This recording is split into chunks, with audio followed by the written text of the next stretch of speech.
Welcome back to a special episode of I Gotta Be Honest With You. This is Just Tom, baby.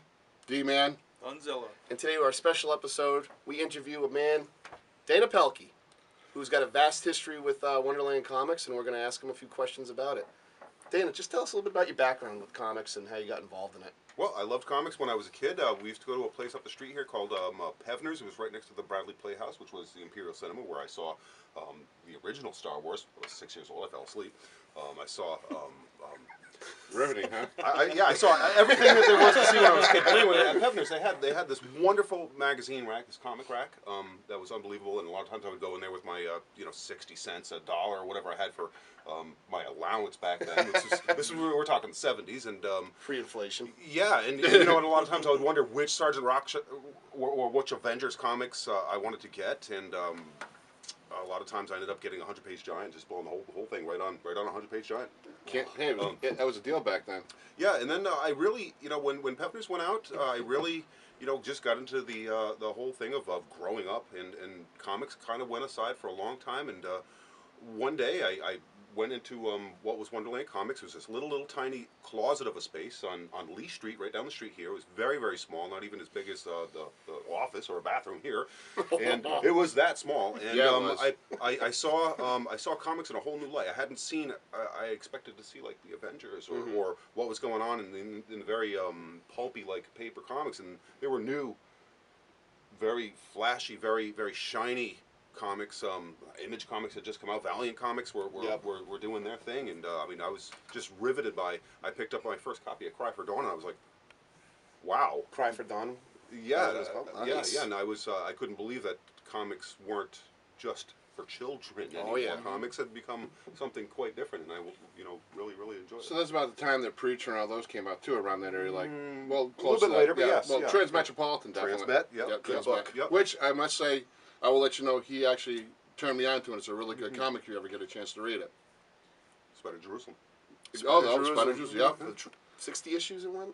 Yeah, very worth the read. It also started as a Helix, then became a Valiant Vertigo. Vertigo, right? Yeah, right. as did Swamp Thing. Became a Vertigo. It wasn't a Vertigo for the first 18 issues. That's right. Yeah, that is correct. Do you still keep up with comics, Dana? Not as much as I used to. I really don't have a lot of time for it these days. I do work here at kind of behind the scenes at Wonderland Comics, grading older books for the owner, Troy Potter. I worked here. For Troy, I worked for about 5 years. For Rick Roden, about 7 years at the old grocery store. Yep. That was a mammoth store. It was great. It was completely under construction for the entire 10 or so years. It was pretty much, there. yeah. We had like 1 million comics in stock, and comics everywhere, even in the cellar. Yeah, it was a nightmare. It was a wonderful nightmare. Oh yeah. You wanted a book, if you had the time, you could find it, but you had to look everywhere. Yeah, no, I had everything pretty well under control. But I had met Daryl there. Actually, a lot of times I just spoke to him on the phone on Mondays. He'd call up. These were in the days where not everyone owned a printer. They were a black and white monstrosity, and he owned a printer, and then Wonderland owned a printer, and probably those were the only 2 people I knew that owned a printer back in those days. Probably. And I met him there, and I used to talk to him on the phone quite at length.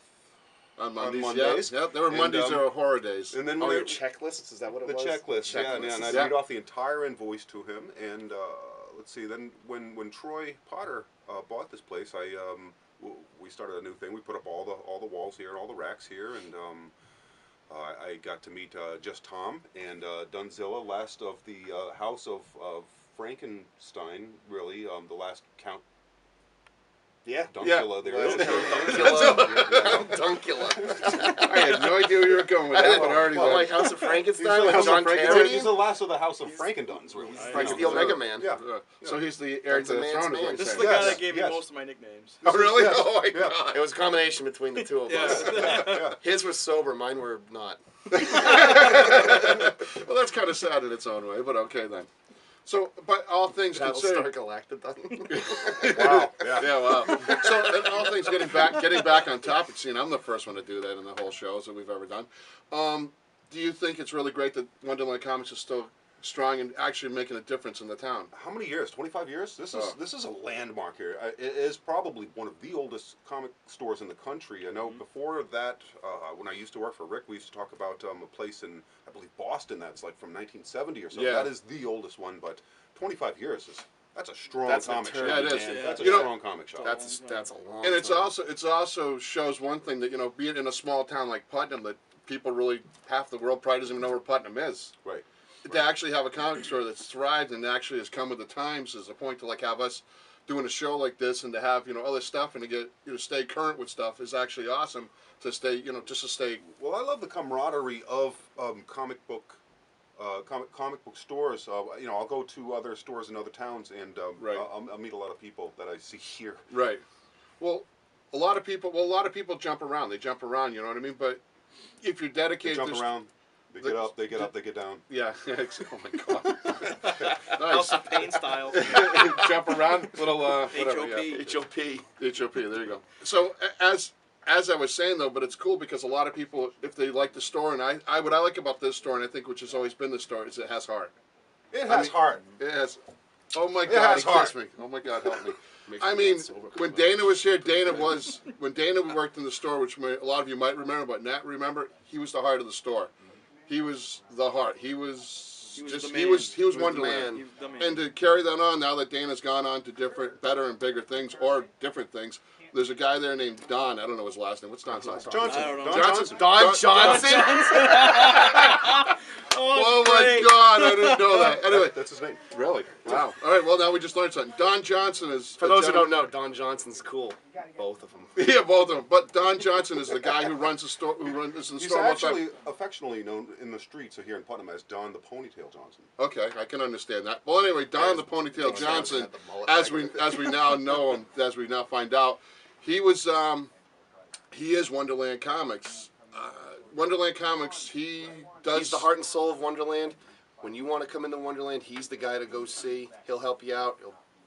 He'll take care of you. He knows everything. He knows Yeah. his stuff. Yeah, he does. And you know what, Don? If you're out there, thank you. Thank you, Don. Likewise, thank you. And we have any last things for Dana? We done? I have no questions, but I want to take this opportunity to thank you, Dana, for coming on the show. Yeah, I want to thank you, too. And on a final Thank thought, you, my friend. No problem. Free Comic Book Day is coming up, folks. Yeah. It's the biggest day in the industry. Come on down. Come on down and get some free comics. Wear a costume. Play with Noodles the Clown. Listen to the music. I don't know what else. Get a balloon animal. Hey, I'm out of here.